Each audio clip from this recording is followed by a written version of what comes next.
Écoutons Marine Le Pen pour ceux qui n'étaient pas là sur mon stream sub. tout à l'heure. On va écouter ces quelques mots. Merci pour le sub d'Attebayo. Porte d'où elles viennent, y compris celle du NFP, on va l'écouter. Nous avons toujours dit que ça n'est pas la motion de la gauche. Les motions de censure déposées sont des motions de censure du gouvernement. Il s'agit donc de censurer le gouvernement.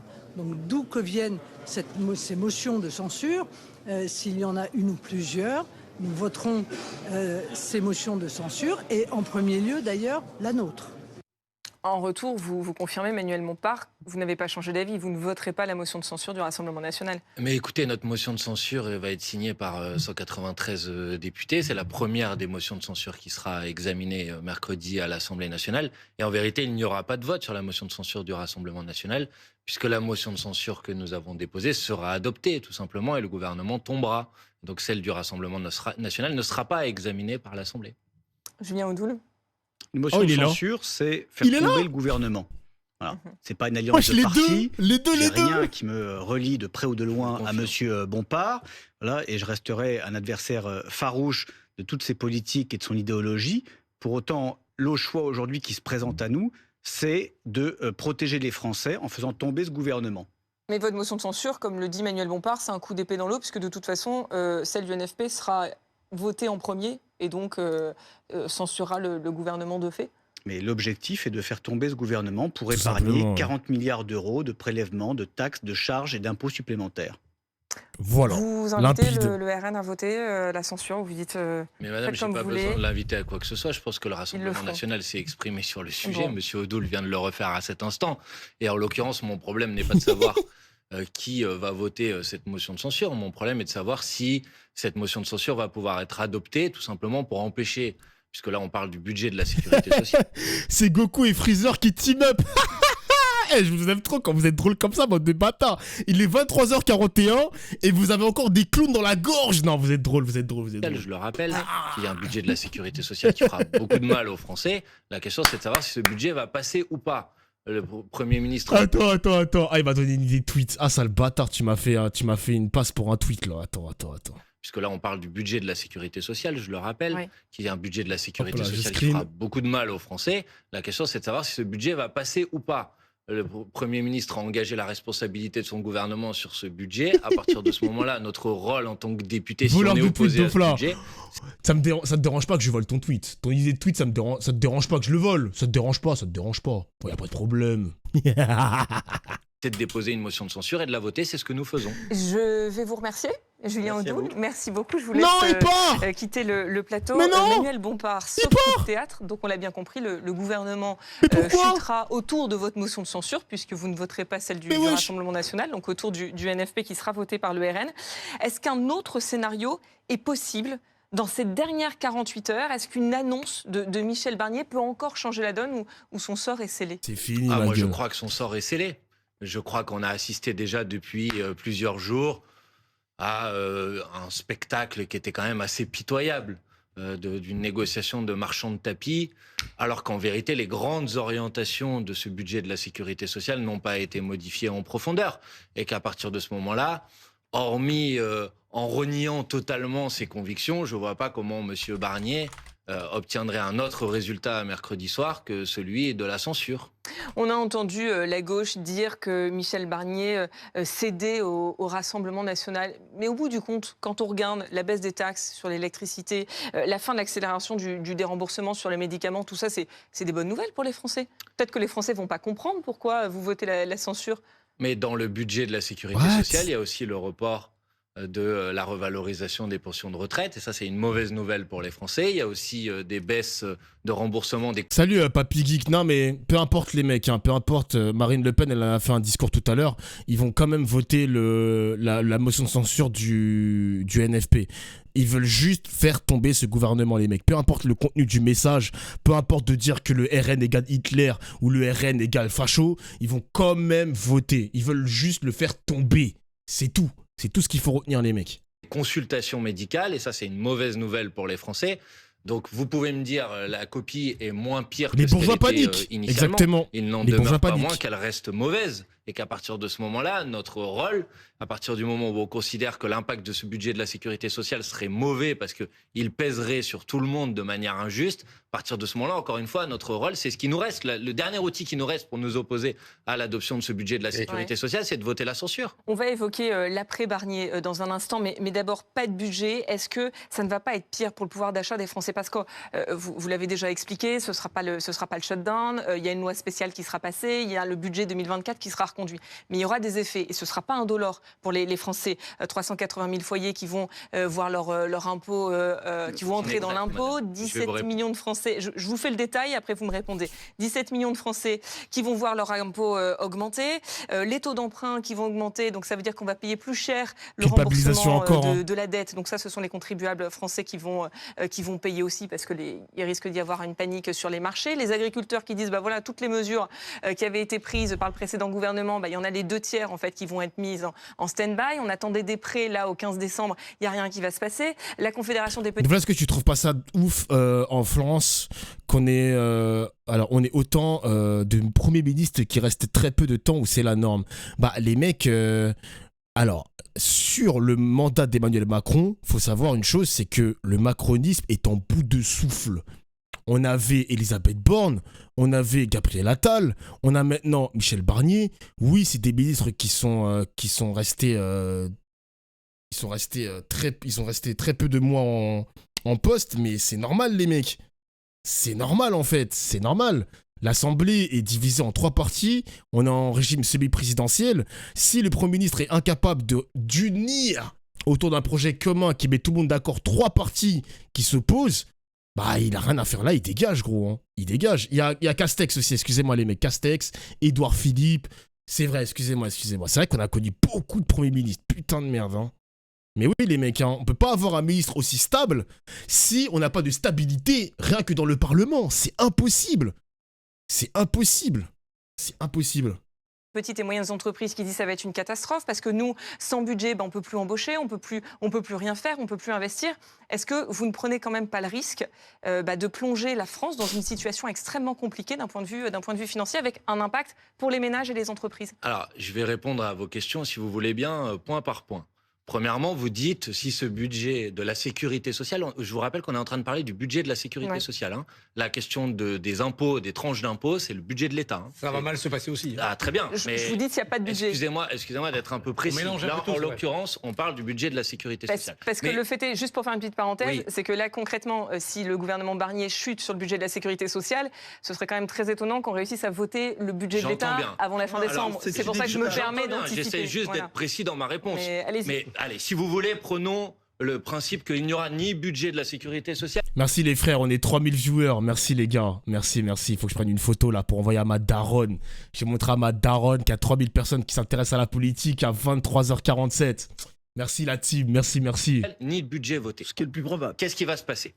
Premièrement, je rappelle quand même, parce que tout le monde a l'air de considérer qu'automatiquement on va renouveler le budget de l'année précédente. Il y a quand même une autre hypothèse possible, c'est qu'il y a un nouveau gouvernement qui soit mis en place et que ce nouveau gouvernement, d'ici au 31 décembre, soumette à l'Assemblée nationale et au Sénat une autre copie budgétaire et qu'elle puisse être adoptée. C'est une première possibilité. Vous y croyez à cette possibilité? Je vois bien que plus on avance, plus les délais vont être courts, mais ça, je crois quand même que ceux qui en portent la responsabilité, c'est ceux qui se sont succédés sur ce plateau avant moi. Parce que en ce qui me concerne, je n'ai pas attendu le 5 ou le 6 décembre, je ne sais plus quel jour on est exactement pour censurer ce gouvernement. J'ai dit dès le début que le 3. Le 3. On est le 3 quand même. Ça sera le 4. Ça sera le 4. Projette déjà dans ça sera le 4. Mais bref, répondons aux questions que vous avez posées. Bon, imaginons que c'est le budget de l'année précédente qui va être reconduit. D'abord, ça aura un impact positif sur le pouvoir d'achat des Français. Parce que par exemple, le report de la revalorisation des pensions de retraite, contrairement d'ailleurs à ce que j'ai entendu tout à l'heure sur ce plateau, il est inscrit dans la loi de manière automatique. C'est-à-dire qu'il n'y a pas besoin d'un nouveau budget de la sécurité sociale pour que les retraites soient revalorisées au niveau de l'inflation au 1er janvier. Donc, le budget de la sécurité sociale de M. Barnier, il se traduit par un impact négatif sur les pensions de retraite. Si vous faites tomber le gouvernement, ça aura un effet positif sur les pensions de retraite. En ce qui concerne la question de l'impôt sur le revenu, vous dites, en gros, dans le budget, il était prévu d'indexer sur l'inflation les tranches, le barème, de telle sorte à ce que ça n'ait pas d'impact. Mais madame, les pensions, les déclarations d'impôts, elles ont lieu au mois d'avril, au mois de mai, au mois de juin. Il est tout à fait possible pour un gouvernement qui serait mis en place de faire ce qu'on appelle un projet de loi de finances rectificatif en janvier ou en février et de réindexer le barème de l'impôt sur le revenu. Donc c'est mensonger de faire croire que faire tomber ce budget se traduira automatiquement par le fait que plusieurs centaines de millions de Français vont voir leur impôt sur le revenu augmenter. Ce n'est pas vrai. Quant à la question, pardon, je termine. Alors allons-y, parce qu'il y a les agriculteurs et les entreprises. La question de l'agriculteur, ça me fait, pardonnez-moi, assez sourire. Parce qu'en l'occurrence, le budget de M. Barnier propose une baisse du budget de l'agriculture de 8%, c'est-à-dire 600 millions d'euros en moins. Donc faire tomber le budget, c'est maintenir le budget de l'année précédente, qui est mieux disant le budget du ministère de l'Agriculture. Et ensuite, il y a un certain nombre de dispositions... C'est Arnaud Rousseau, le patron de la FNSEA, qui dit que ça va être catastrophique. Excusez-moi, mais ce que dit M. Rousseau sur ce sujet n'est pas vrai. Et en l'occurrence... Ça fait 2 fois qu'il cite Rousseau, le macroniste de merde, big boss de la FNSEA, qui est une association d'agriculteurs. C'est la plus puissante association de France, les mecs. Il faut arrêter de le citer, les journalistes. C'est bon, laissez-le dormir, ZB. S'il y a dans ce budget des mesures positives, elles peuvent tout à fait être prises par voie réglementaire. Et le dernier point que vous avez... Wesh, le message de fou. Heureusement que je change de pays et que je m'évade fiscalement. Ah, ça précise. Heureusement que je m'évade fiscalement. Eh bah, bon voyage, hein. Vous êtes vraiment des fous, certains.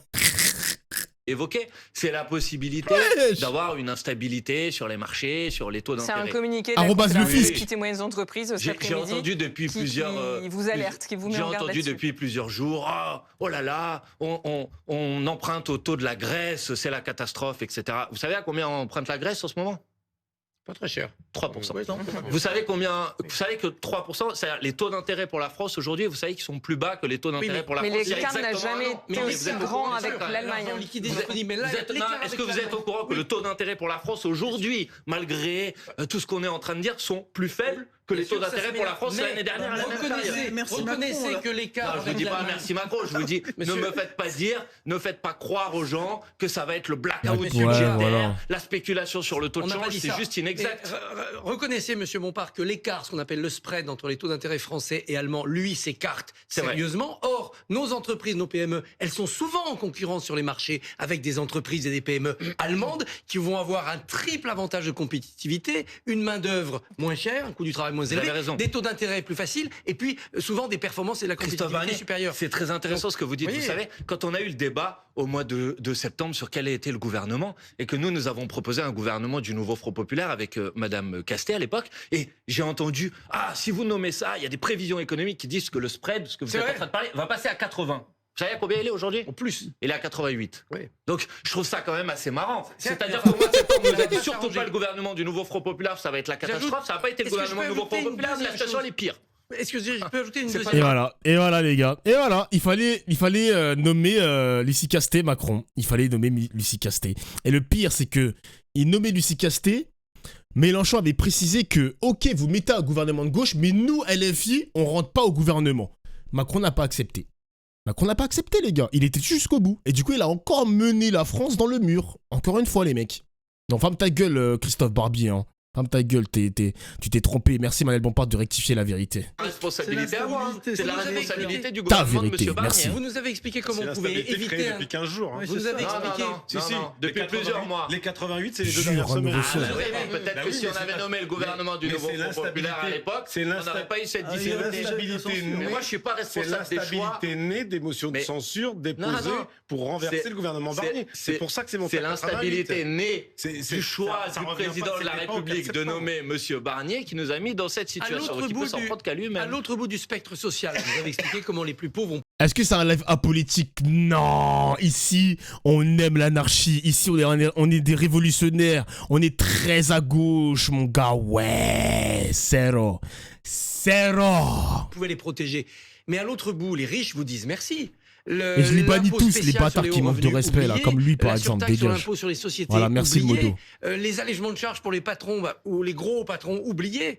Donc finalement, vous rendez service. Parce que si le prochain Premier ministre reproduit tout le budget de Barnier, vous allez devoir le censurer aussi. Mais vous nous dites, on peut très bien rétablir ce qui était dans... Attendez, monsieur Barbier, excusez-moi.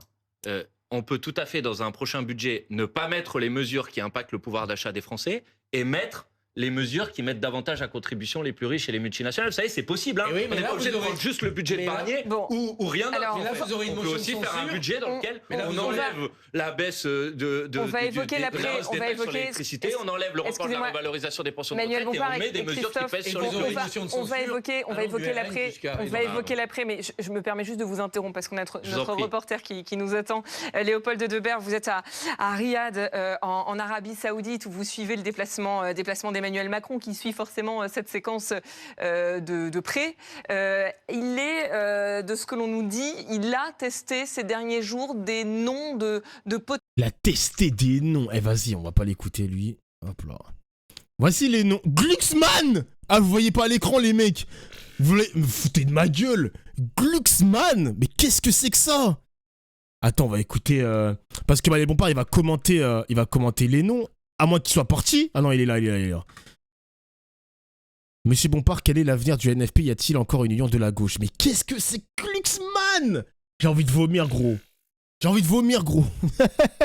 Sujet là-dessus. Je vais vous répondre avec moins de pudeur de gazelle que l'intervenant qui était sur le plateau de télé avant moi. Moi, je pense qu'en vérité, si on dit les choses franchement, la chute du gouvernement Barnier, elle pose la question de la responsabilité politique de la situation de blocage que l'on connaît depuis maintenant plusieurs mois. Donc vous voulez la démission du président de la République? Je dis franchement, je pense que pour débloquer la situation, effectivement, je pense que c'est le départ du président de la République qui permet de débloquer cette situation. Ouais, enfin, vous ne pouvez pas le pousser au départ.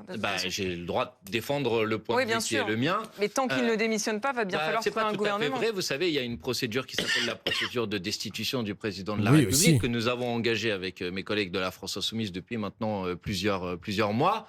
À l'époque, la destitution n'a pas pu être débattue à l'Assemblée nationale parce que Mme Le Pen s'y est opposée, le Rassemblement national s'y est opposé. Je pense que c'est ce sujet qui va monter en puissance. Et j'observe d'ailleurs que la semaine dernière, M. Copé, qui n'est pas de ma famille politique, a dit la même chose que moi. Jean-François Copé, il a appelé une démission. À la démission du oui, mais président pas une destitution, c'est pas la même chose. Je suis d'accord, mais au départ du président de la République, M. De Courson, qui n'est pas de la même famille politique que moi, a dit la même chose. Et j'ai vu tout à l'heure, je vous parle de la démission, pas de problème, la démission. Sur la démission, et j'observe tout à l'heure que M. Hervé Morin, qui est président de la région Normandie, dont une députée d'ailleurs siège dans le groupe Horizon à l'Assemblée nationale, a lui aussi dit que la solution devait être le départ du président de la République par sa démission. Donc j'observe que cette revendication... Les macronistes quittent le navire petit à petit. Quelques rares macronistes commencent à se dire « Ah, le bateau il commence à couler, c'est peut-être le moment de prendre sa petite bouée de sauvetage et de sauver ce qu'on pourrait sauver. »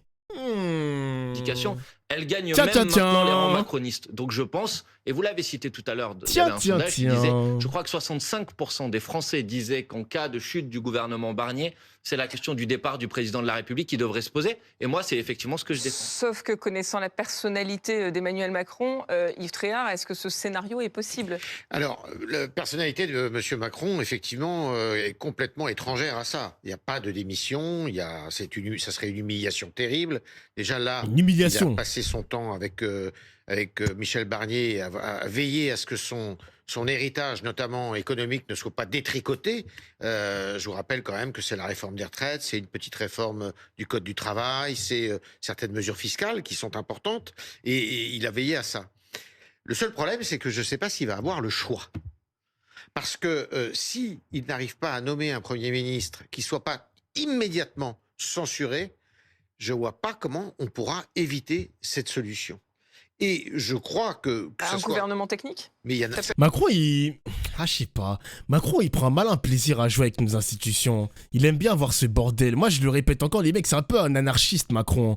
Il aime bien voir les choses bouger comme ça, de voir que la politique française, elle est excitée, genre... Il prend un malin plaisir, hein. Parce que rien ne l'obligeait à censurer le gouvernement, enfin, rien ne l'obligeait à acter la dissolution parce qu'il avait quand même la majorité relative, les mecs. Il avait quand même une majorité. Il s'est dit, ok, j'ai perdu les européennes, vas-y, pourquoi pas remettre les Français, redonner la parole aux Français. Mais s'il était égoïste à la mort, il était même pas obligé de censurer le gouvernement, les mecs. Il était même pas obligé. Il aime jouer avec nos couilles, mais oui. Bon, indirectement, merci, entre guillemets, hein, merci d'avoir donné au peuple la possibilité de revoter. Ok, merci. Pourquoi pourquoi pas. Mais rien ne lui obligeait, les mecs. Mais du coup, ça a foutu un bordel jusqu'à aujourd'hui. Et ce bordel-là qu'il a provoqué, mec, j'ai le sentiment qu'il en prend un plaisir. Il en prend un plaisir, gros. Vraiment, je vous le jure, les mecs, je le pense sincèrement. Je le pense sincèrement, les mecs. Ça n'existe pas. Pas dans un pays comme la France. C'était pas pour nous qu'il l'a fait. Peut-être qu'il l'a pas fait pour nous, les mecs. On le remercie indirectement. Mais peut-être qu'il l'a fait aussi parce que il prend un malin plaisir à voir tout ça s'agiter, genre. Ça n'existe pas, un gouvernement technique. D'ailleurs, je défie à quiconque de trouver un nom. Peut-être M. Villeroy de Gallo, le patron de la banque, de la Banque centrale.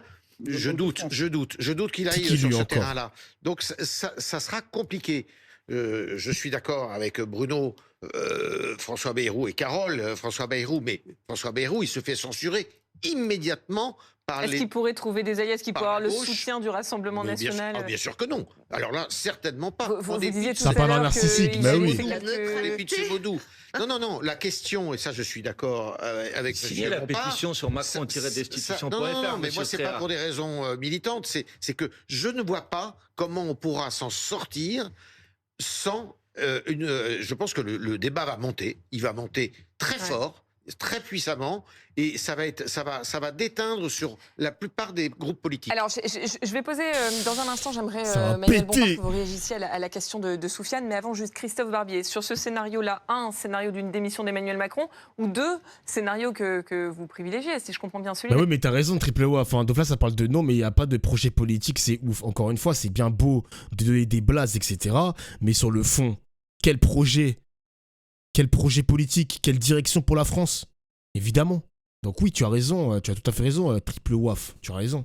La destitution. Non, la HOLOC me convient, madame. L'important, c'est la finalité. On a pour compris. la destitution, je ne vois pas la base juridique. Elle est tellement encadrée de manière précise qu'à mon avis, ça n'a aucune chance d'aboutir, à moins que Macron ne commette des actes qui relèvent quasiment de la haute trahison. Pour l'instant, ce n'est pas le cas. Sur la démission, imaginons que Emmanuel Macron, le 7 décembre, parlons là, dans quelques jours, en inaugurant Notre-Dame, soit touché par la grâce et il démissionne. Que se passe-t-il? 40 jours, nous allons donc élire un nouveau président de la République le 17 janvier. Vous croyez qu'il est sérieux d'avoir une campagne pendant les fêtes où les partis et les candidats n'ont que 40 jours pour présenter un programme crédible et financé aux électeurs? Ça va être évidemment la foire à la démagogie. Tout le monde va promettre n'importe quoi, plus beau que l'autre, plus gratuit que l'autre, pour avoir des voix. Pendant ce temps-là, il faudra trouver les 500 signatures. Certains vont avoir du mal. Évidemment, ça empêche toute solution de primaire ou d'organisation des camps de se faire. Donc il y aura, allez, Attal, Édouard Philippe. C'est vrai que ça va foutre un beau bordel. D'ailleurs, les mecs, Édouard Philippe, il a parlé ou pas? Parce que monsieur Édouard Philippe qui a dit qu'il va participer à la prochaine présidentielle de 2027, où est-il? Where is Édouard Philippe? Et j'avoue, les gars, 40 jours d'anticiper, de présidentielle anticipée. Imaginez Mainstream, les mecs. Imaginez la gueule de Mainstream pendant 40 jours. Tous les jours, on va se mettre dedans, les mecs. Je pense que c'est le bon moment, les mecs, de suivre Mainstream. Hein. C'est le bon moment de suivre Mainstream. N'hésitez pas à suivre mon stream, les mecs. N'hésitez pas. On passe des bons moments, n'hésitez pas. Ok, et peut-être Bayrou candidat. Et puis il y aura peut-être le PS qui va essayer de lancer quelqu'un. Certains dans les petits partis de gauche, comme les communistes, auront du mal à avoir les 500 signatures. Et il y aura donc Mélenchon-Le Pen au deuxième tour de la présidentielle. On l'espère. Très heureux, parce que Mélenchon est quand même un tout petit peu rattrapé. Mais peut-être qu'il va pas démissionner, les mecs, évidemment. Et il est aussi en forme. Moi, j'y crois à la démission, mais je pense, les gars, sincèrement, je pense qu'il y a peu de chances que ça arrive. En revanche, s'il y a une censure d'un deuxième Premier ministre, cette fois-ci, la question de la démission pourrait se poser. Mais attention, si Macron ne démissionne pas, la question de la destitution pourrait vraiment finir par arriver, les mecs. Parce que le destituer pourrait être plus simple que d'attendre sa démission. Vous voyez ce que je veux dire? La destitution est plus facile que la démission. Parce que là, maintenant, je pense que tous les partis politiques vont dire cette fois-ci, le macronisme est terminé. Le 1% de batterie est passé à 0. Cette fois-ci, il faut destituer cet enculé. Et puis c'est tout, c'est comme ça, mec. Hein. C'est comme ça. Hein. Donc, c'est pas vraiment un obstacle. Mais surtout, il voit bien que la gauche social-démocrate s'organise tout doucement. Cazeneuve, Glucksmann, le retour d'Hollande. Il faut leur couper l'herbe sous le pied. C'est l'idéal d'une présidentielle anticipée. Et Marine Le Pen, il y a les Alors, attendez, Mélenchon-Le Pen. Donc, c'est Le Pen élu. Le calendrier ne marche pas. Le calendrier, les problèmes de calendrier, je vous rappelle quand même que la dissolution... Le Pen élu. Il a mis la charrue avant les bœufs, lui. Le Pen élu de manière comme ça, facile, nature peinture. Non, abuse, chef. Même moi, j'y crois moyen, moi. Attention. Ok, il y a un boost RN qui existe et je ne vais pas l'invisibiliser. Je suis pas débile non plus. Mais, mollo. Doucement. A eu lieu fin juillet. Et on a voté au mois de juillet. Mais c'est pas sérieux. Alors, attendez, c'est pas sérieux de faire une présidentielle et de dire aux Français, attendez, pour 5 ans, vous engagez le pays, sans qu'ils aient même le temps, les Français, entre la bûche et la dinde. Mais il y a un autre scénario. La bûche et la dinde. Attendez tous, juste une question, et après je vous laisse la parole, Roselyne, promis. Parce que j'aimerais quand même qu'on réagisse à ce que dit Soufiane avant de se projeter sur une éventuelle présidentielle et un éventuel deuxième tour. Exactement. Soufiane qui pose cette question. Monsieur Bompard, quel est l'avenir du NFP? Est-ce qu'il y a encore une union de la gauche? Et forcément, j'imagine que beaucoup des électeurs doivent s'interroger ces derniers jours parce qu'il y a une espèce de cacophonie entre le PS et les Insoumis, quand on a Boris Vallaud et Olivier Faure qui se disent, eux, favorables à un gouvernement de gauche qui passerait par un pacte de non-censure avec les groupes politiques hors Rassemblement National. Jean-Luc Mélenchon a déjà dit niette. Il dit si c'est ça, ça reviendrait en fait à faire une alliance, un socle commun hors NFP. Dans ce cas-là, ce serait la rupture. Est-ce que vous parlez encore d'une seule et même voix ? Moi, je pense que, en tout cas, l'union de la gauche, puisque c'est le terme qui a été employé, ça s'appelle, dans la dernière élection législative, le nouveau Front Populaire. Et le nouveau Front Populaire, ce sont des députés qui ont été élus sur la base d'un programme. Et nous restons fidèles à cet objectif et à ce programme. Maintenant, j'observe, comme vous, qu'il y a eu un certain nombre de prises de position, y compris de certaines figures du Parti socialiste, qui cherchent à s'en émanciper. Et je le regrette. Maintenant, vous me posez la question de savoir si, en cas de nouvelle élection, par exemple d'élection présidentielle anticipée, il peut y avoir du rassemblement. Je vous renvoie à ce que nous avons proposé par la voix de Jean-Luc Mélenchon vendredi soir. C'est l'idée de dire que s'il y a une élection présidentielle anticipée, nous proposerons une candidature commune à tous ceux qui veulent avoir un candidat commun à l'élection présidentielle sur un programme qui est un programme de rupture. Sur le programme des Insoumis. Le programme qu'on a c'est ce qu'a dit Jean-Luc On a Mélenchon. tout signé, quoi. Jean-Luc Mélenchon, il dit pas le programme LFI. Il dit qu'il a proposé une candidature commune sur la base du programme LFI. Et Olivier Faure lui a répondu ce week-end. Olivier Faure lui a répondu ce week-end. Il lui a dit, monsieur Jean-Luc Mélenchon, faites preuve un peu d'humilité. Je ne vois pas très bien au nom de quoi Jean-Luc Mélenchon serait le candidat naturel, ni même pourquoi son programme serait au hasard. Mais il fait 22%, enculé. Il fait 22%. C'est le candidat naturel parce que déjà il rassemble plus que monsieur Olivier Faure qui a fait 2% ou 3% ou j'en sais rien. C'est normal. Mais c'est le candidat naturel, c'est normal. Parce qu'il a fait 22% il y a 2 ans, alors que la candidate soutenue par Olivier Faure a fait 1,75. Je sais pas, je propose juste après, un argument le PS vous répond au hasard, merci. Le PS vous répond qu'ils étaient en tête des élections européennes. Attends, je lui envoie un SMS, à Manuel Bompard pour lui dire, frérot, t'es le GOAT. Que Glucksmann était devant. Mais Raphaël Glucksmann n'est pas membre du Parti Socialiste. Non, mais bon, c'était avec le soutien du Parti Socialiste. Bon, écoutez, si vous me posez la question de savoir pourquoi je considère que c'est le programme qui est un programme de rupture et une candidature qui est une candidature qui, de mon point de vue, si ça doit avoir lieu dans les prochaines semaines, doit être celle de Jean-Luc Mélenchon. J'ai déjà répondu pourquoi. C'est parce que je pense qu'aujourd'hui, il est le mieux placé à gauche pour porter nos couleurs. Mais je souhaite que ça puisse être effectivement une candidature commune pour répondre à la question qui a été posée. Sur la base du programme. Il y a un autre scénario, c'est-à-dire que effectivement, on reconduit là au 31 décembre le système des 12e provisoires, quinquas. Il y a une chose qui m'étonne, c'est que depuis le début de notre discussion, on situe la dissolution au 7 juillet. Pas du tout, la dissolution, le décret de dissolution est le 9 juin. Oui, mais le texte de la Constitution, c'est il ne peut être procédé à une nouvelle dissolution dans l'année qui suit les législatives. Et donc on prend en compte le jour du vote. Après les gars, faut pas trop sous-estimer Glucksmann parce qu'il a quand même remporté les élections européennes, en tout cas sur la partie gauche dans l'échiquier politique. Donc attention à l'outsider Glucksmann. Attention. C'est là où tu vois que la politique française, c'est un peu une guerre de succession.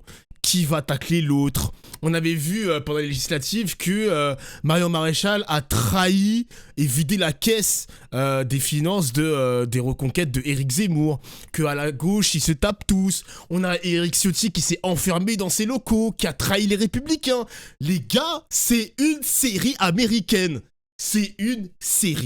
américaine. Vraiment. Putain, et je suis content de vous voir aussi nombreux sur mes streams pour assister à tout ça, tout ce feuilleton, les gars. Est-ce que vous les Belges, parce que je sais qu'il y a des Belges sur mes streams là, je sais qu'il y a des Belges, est-ce que vous avez autant de joutes verbales? Y a-t-il autant de joutes verbales que dans votre pays? Non. Est-ce qu'il y a autant de joutes verbales en Suisse? Non. Et au Canada? Non. Eh oui les gars, un épisode par jour en plus, tous les jours.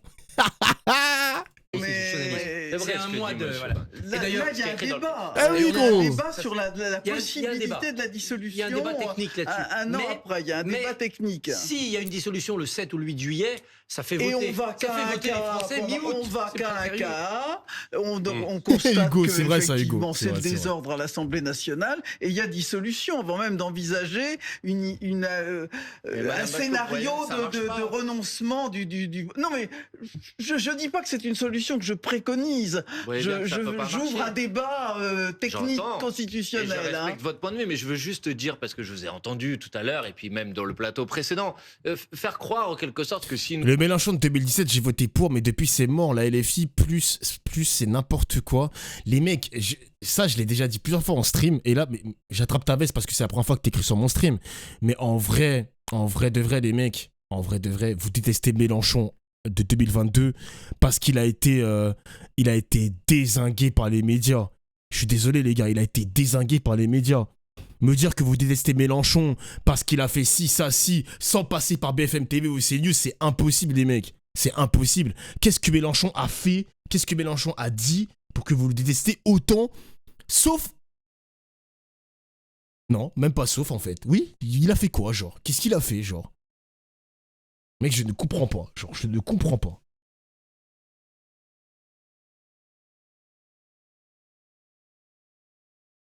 Peut-être qu'il y a des choses que j'ai ratées, les mecs, hein. Peut-être qu'il y a des choses que j'ai ratées, hein.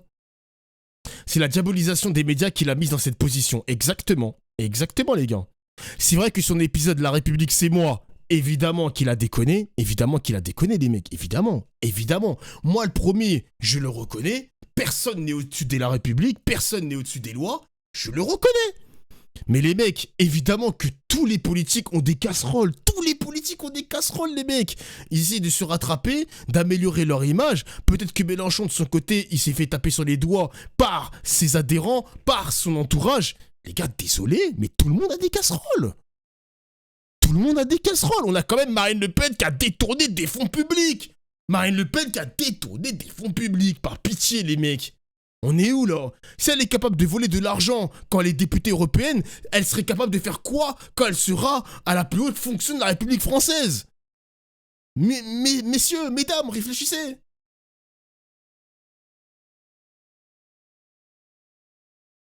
Par contre, la République, c'est moi, ça date de ouf, les mecs. Hein. Parce que j'ai dit Mélenchon de 2022, mais la République, c'est moi, ça date de quand ça? Je vois, il y a marqué 2018. 2018. Oh. Wesh, les gars. Il a déconné en prenant le parti du PKK. C'est vrai aussi. Après, l'histoire du PKK... Donc là, on parle de ce qui se passe en Turquie, je crois, les mecs. Là, on parle plus de la Turquie. Là, on parle de géopolitique et tout. La meilleure personne qui peut mieux raconter cette histoire de soutien au PKK, c'est Mélenchon. Il n'y a que Mélenchon, les mecs, qui pourraient t'expliquer, historiquement parlant, pourquoi la LFI s'est positionnée sur le PKK.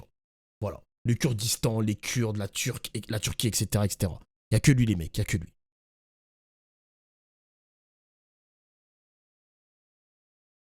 Non, il a raison, le PKK s'est basé. Attention le chat, calmez-vous le chat, calmez-vous. Il y a des Turcs qui me suivent dans mon chat. Je veux pas d'une guerre entre Kurdes et Turcs ou je ne sais pas quoi, les gars. Calmez-vous. Les gars, s'il vous plaît, calme. Ouh là là. Ouh là là là là. J'agite un drapeau blanc, arrêtez, hein. Nous appelions à l'élection d'une présidentielle anticipée. Bon, je suis stressé là, je suis stressé. Des raisons partidaires ou tactiques. Mais c'est précisément. Mais non, je suis mort. C'est précisément. Je suis ouvert à la botte dépendant là. Et j'observe que 65%, je crois, des Français pensent la même chose que nous, que c'est la seule manière de sortir le pays de la situation de blocage politique. Je crois que là, ça résout rien. Pour rendre la parole aux Français, leur permettre de trancher clairement entre les organisations politiques. Pardonnez-moi, mais avec ce n'est pas vrai, ça. Excusez-moi, mais c'est la question que Rémi... Un président nouvellement élu... Non, il peut pas dissoudre. Attendez. Un président nouvellement élu... On aura forcément une majorité. Non, il a la possibilité de procéder par référendum pour modifier la Constitution. Je te jure, il y a 3000 personnes, hein. Il y a 3000 personnes sur mon stream. Belek. Alors, tu parles de Marine Le Pen, s'est-elle enrichie avec cet argent? Il n'y a pas eu d'enrichissement personnel et de toi à moi, je ne suis pas pour l'Europe. Alors, pour l'Europe, je suis d'accord que maintenant, je commence à devenir un peu anti-européen. Les gars, je vous mens pas, hein. Année après année, quand tu vois ce qui se passe dans l'Union européenne, les magouilles, etc., je deviens de plus en plus anti-européen, mais peu importe. Les mecs, je vous en supplie, les gars, je vous en supplie, arrêtez cette Zumba d'enrichissement personnel, elle n'a pas eu lieu, etc. Les gars, je vous en supplie, arrêtez cette Zumba, parce que déjà, si vous le souhaitez, si vous voulez, peut-être que Marine Le Pen s'est pas enrichie personnellement, mais les gars, je suis désolé, mais dans le RN, rien que son garde du corps, rien que des députés européens, rien que des collaborateurs, etc., qui ont eu des salaires de baiser, me faites même pas croire que eux ne sont pas enrichis personnellement. Arrêtez d'être des suceurs, les mecs. Arrêtez d'être des suceurs. Rien que Ils avaient fait quoi? Ils avaient montré une fiche de paye. Une fiche de paye d'un collaborateur qui n'a... Normalement, ils ont pas un salaire de baiser non plus. Le mec, il était payé 4500 €. 4500 €, ma gueule. 4500 €, c'est une dinguerie. Et le parti politique, juste le parti politique RN, est-ce que eux ne se sont pas enrichis? Est-ce que le parti ne s'est pas enrichi aussi? Wesh, les gars, on parle de sommes mirobolantes quand même. Mirobolantes, pardon. Wesh, doucement les chibres. Pourquoi ton chat aime trop Marine Le Pen? Alors doucement, c'est pas mon chat qui aime Marine Le Pen. Parce que la personne littéralement qui a posé la question, il y a marqué « nouveau sur mon stream ». Doucement quand même, il y a marqué « nouveau sur mon stream ». Donc doucement. Ouais, pitié, doucement. Il est tout nouveau, c'est son premier message.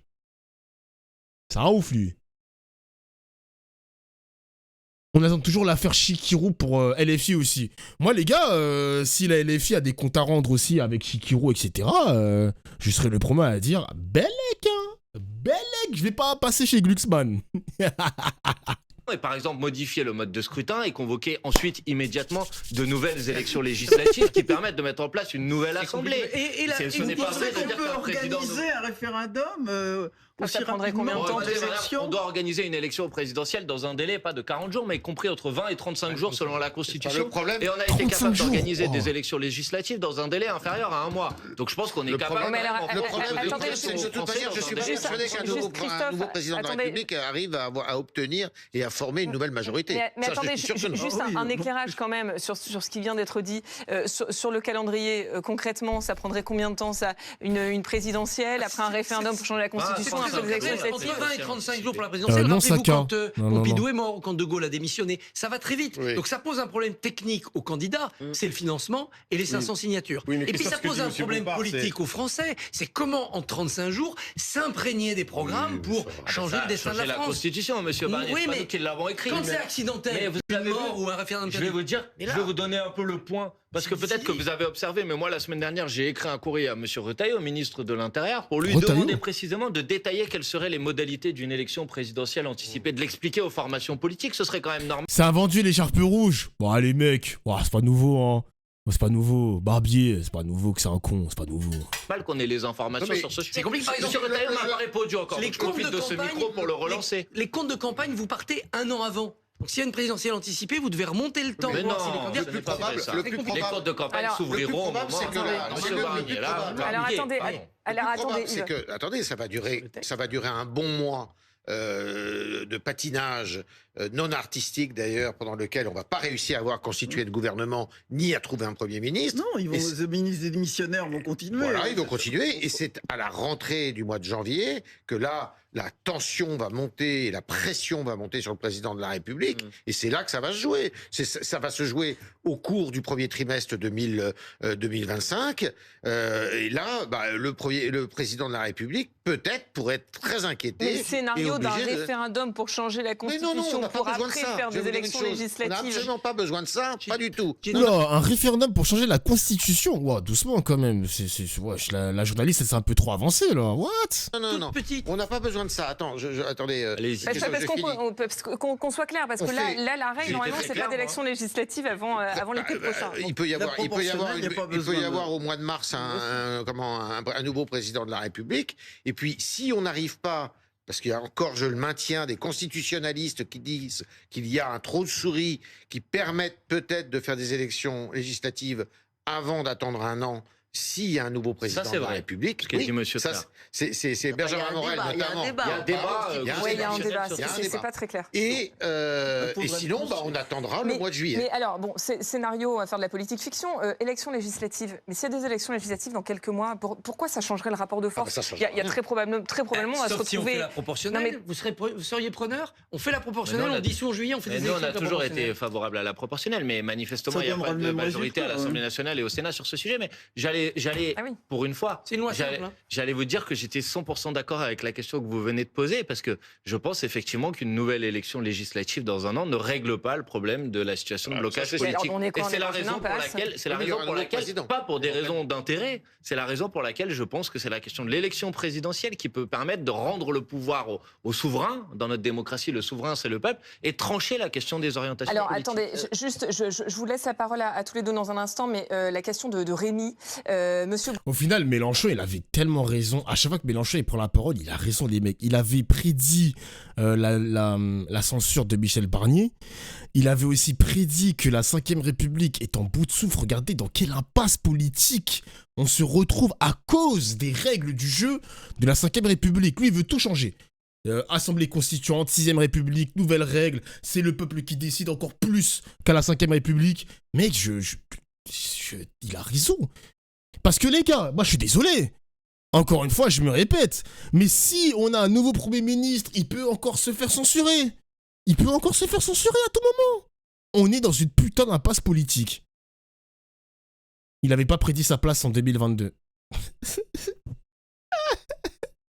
vrai, putain. C'est vrai, putain. Les abstentionnistes, putain, qu'est-ce que vous faites, les abstentionnistes, bordel?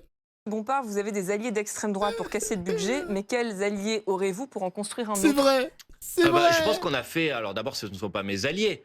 Je dépose une motion de censure. Je dépose une motion de censure et il décide de la voter. C'est une addition. Si vous voulez. Mais en l'occurrence, dans le débat budgétaire à l'Assemblée nationale, nous avons fait voter des amendements. Et ces amendements, ils ont été votés par une majorité des députés à l'Assemblée nationale. Donc c'est bien la preuve. Ouais, mais enfin, le texte final a été rejeté. C'est vrai. Pourquoi? Parce que le Rassemblement national, à l'époque, s'est allié avec M. Barnier et les macronistes pour empêcher notre budget de pouvoir voir le jour. Vous l'avez dit vous-même, le RN, ce ne sera pas vos alliés. Donc pour construire un autre budget, le RN ne sera pas votre allié. Mais encore une fois, au risque d'être un petit peu redondant, c'est bien parce que j'ai assez de lucidité sur cette situation et sur le fait qu'on a aujourd'hui 3 blocs à l'Assemblée nationale et que c'est manifestement impossible d'obtenir quelque chose de stable. C'est précisément pour cette raison que je vous dis que de mon point de vue, pour débloquer l'instabilité, il faut le départ du président de la République. Il a raison. Oui, mais ça dépend à quel moment. Parce que, en fait, compte tenu de tout ce qu'on vient de dire, le meilleur moment pour une nouvelle élection présidentielle, c'est peut-être au mois de mai ou juin, de manière à ce qu'il y ait des élections législatives qui puissent suivre. Ça n'est pas forcément... Non, c'est pas le point de vue que j'ai exprimé. Même si Yves Tréhard a raison de dire que c'est en janvier que la pression... Ah, ils veulent... j'ai capté. Ils veulent une élection anticipée into. On dissout à nouveau l'Assemblée nationale parce que c'est au mois de juin-juillet pour qu'il y ait encore une élection. L'année prochaine, on a les municipales de 2026 aussi. Ouais. Il y a un peu de logique. Il y a un peu de logique, ouais. Va s'accentuer sur Emmanuel Macron, c'est pas forcément le meilleur moment sur le plan institutionnel et favorable à une éventuelle recomposition. Mais c'est votre point de vue, mais moi je trouve que le débat avance. Mon point de vue. Mais je le respecte. Mais je trouve que le débat avance positivement. Quand en septembre nous avons posé la question de la destitution du président de la République, on nous a dit vous êtes fous, etc. Maintenant vous me dites l'un ne va pas sans l'autre. Oui, les gars, mais attention, Pisca, parce que si il démissionne maintenant, genre imaginons au mois de décembre ou au mois de janvier, le problème c'est que tu peux dissoudre l'Assemblée nationale pas avant le mois de juin. Donc c'est ça le problème, ça va bloquer en fait. On aura un président qui n'aura pas de marge de manœuvre pas avant le mois de juin, juillet. Juste pour savoir, est-ce qu'on peut dissoudre le Sénat? Ah, c'est une bonne question. Peut-on dissoudre le Sénat?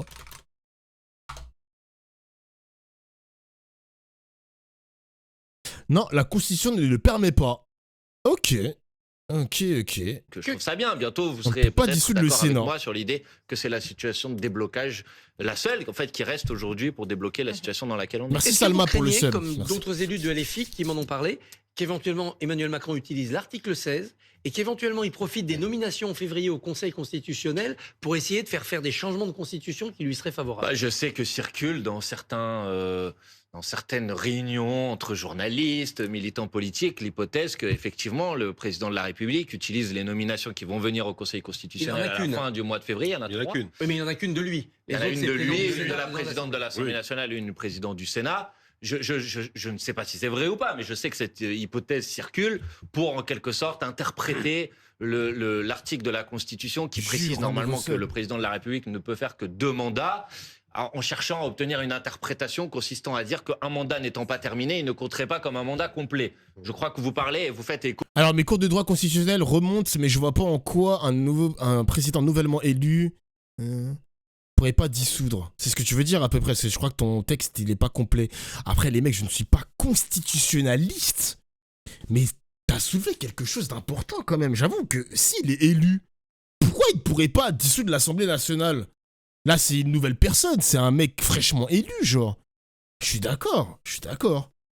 Donc là, en théorie, l'article 16 de la Constitution pourrait être usé pour lui assurer les pleins pouvoirs au cours d'une instabilité institutionnelle.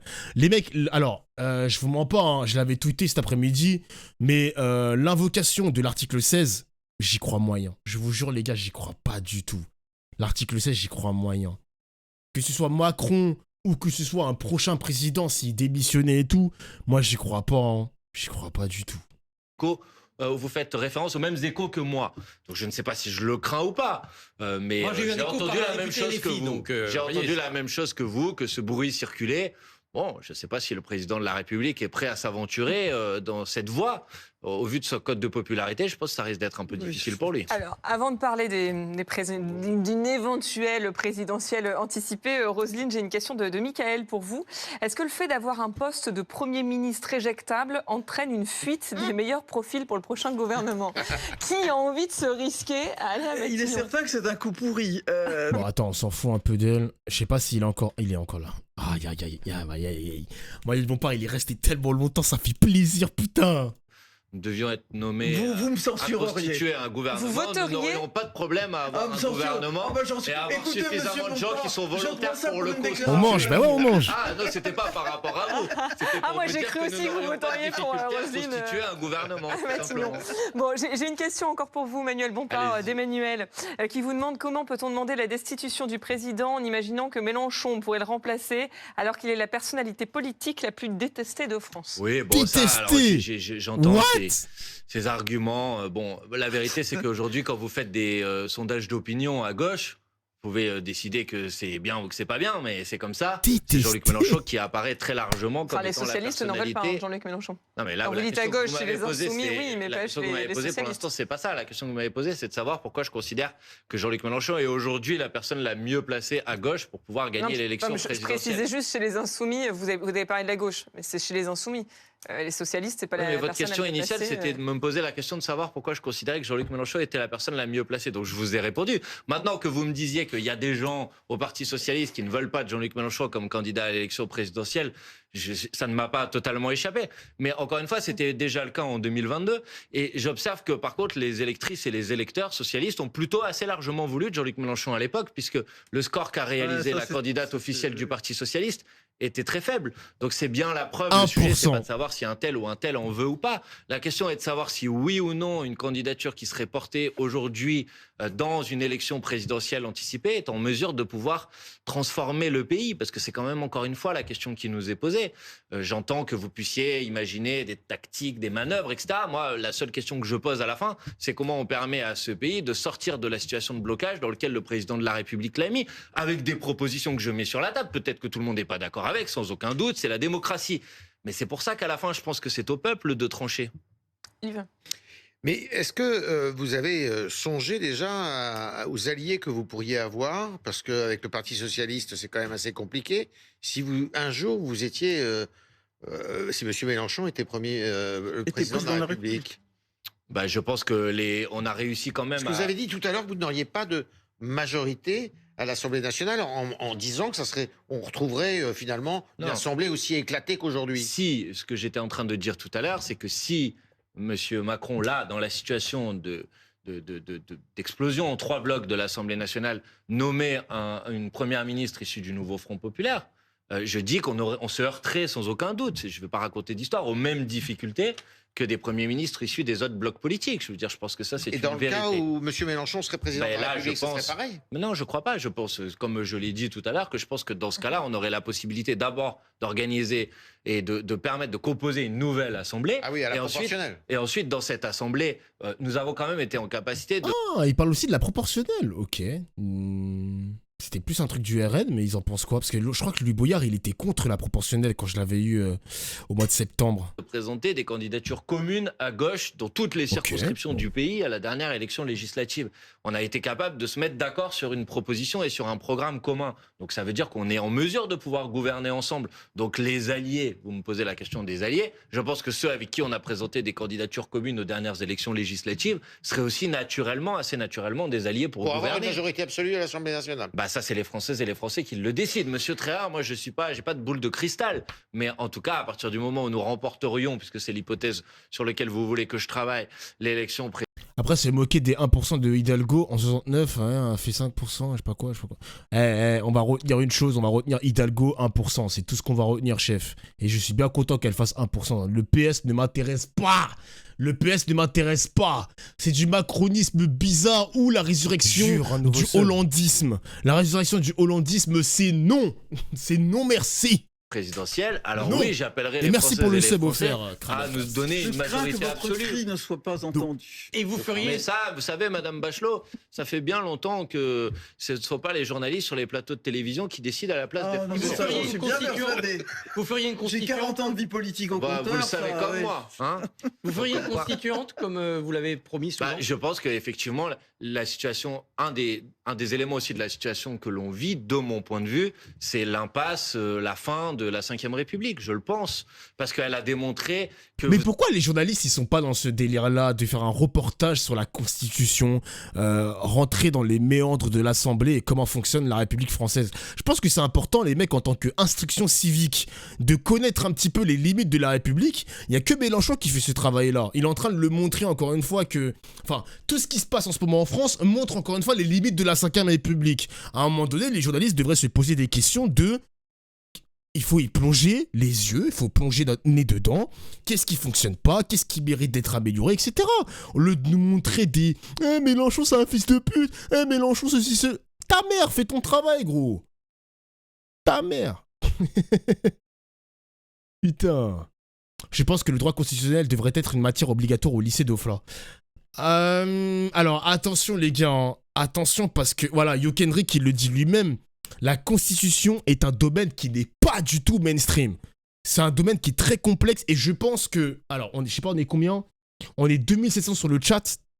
Il y a moyen que sur les 2700, il y a peut-être 10 personnes qui sont dans les études de droit constitutionnel. C'est pas du tout mainstream, les mecs. Attention, c'est pas mainstream.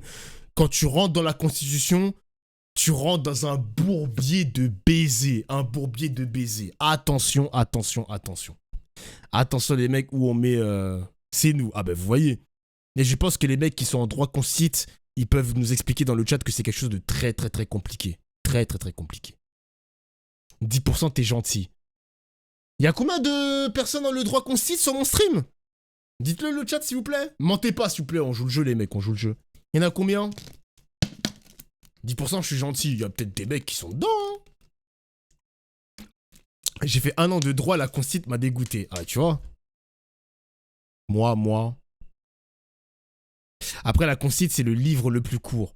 Ouais, mais le droit constit, c'est assez tricky, les gars, je pense. Hein. Quand tu mets le nez dedans, voilà, quoi. Hein. J'ai la constit commentée sur ma chaîne. Ah, tu vois. Il le commente, Hugo. Vous avez aujourd'hui un président de la République qui a des pouvoirs exorbitants et qui ne rend compte à personne. Donc Monsieur Mélenchon aurait moins de pouvoir. Je pense que Jean-Luc Mélenchon l'a déjà dit, il l'a dit à chacune de ses élections présidentielles, il prendrait la clé de l'Élysée, la jetterait à la Seine et on ferait une 6e République qui soit une République parlementaire où il y aurait davantage de pouvoir qui serait donné aux représentants du peuple et moins de pouvoir pour le président de la République, le dernier président de la 5e République. Merci beaucoup Manuel Bompard d'avoir été notre invité ce soir. Juste une dernière question. Censure mercredi, très probablement, sauf coup de théâtre. Jeudi matin, le gouvernement Barnier chute. Qu'est-ce que vous faites? Est-ce que vous vous mettez autour de la table avec toutes les composantes du NFP? Est-ce que vous vous mettez autour de la table en disant, bon, qu'est-ce qu'on fait? Est-ce qu'on propose une autre candidature que Lucie Castet? Ou vous dites, nous, de toute façon, à LFI, ce sera Lucie Castet, point barre. On ne rouvre pas les négociations avec les socialistes. C'est Lucie Castet. Mais si vous me posez la question de ce que je ferai jeudi, je serai aux côtés des fonctionnaires, puisque ça sera une journée de grève et de manifestation des fonctionnaires. Et je profite de ce micro pour les appeler toutes et tous à se mobiliser. Parce que la situation de blocage politique, elle se déverrouillera pas que par la voie institutionnelle, mais aussi par la mobilisation. Par la mobilisation, mon gars, la grève. Ah oui, il faut pas sous-estimer. Il y a un grand mouvement de grève, les gars, en fin de semaine. Enfin, jeudi, je crois, il a dit jeudi ou. Ouais, jeudi. Et je crois que c'est la semaine prochaine, il y a aussi toujours le mouvement de la SNCF. Il y a toujours le mouvement de la SNCF, mais franchement.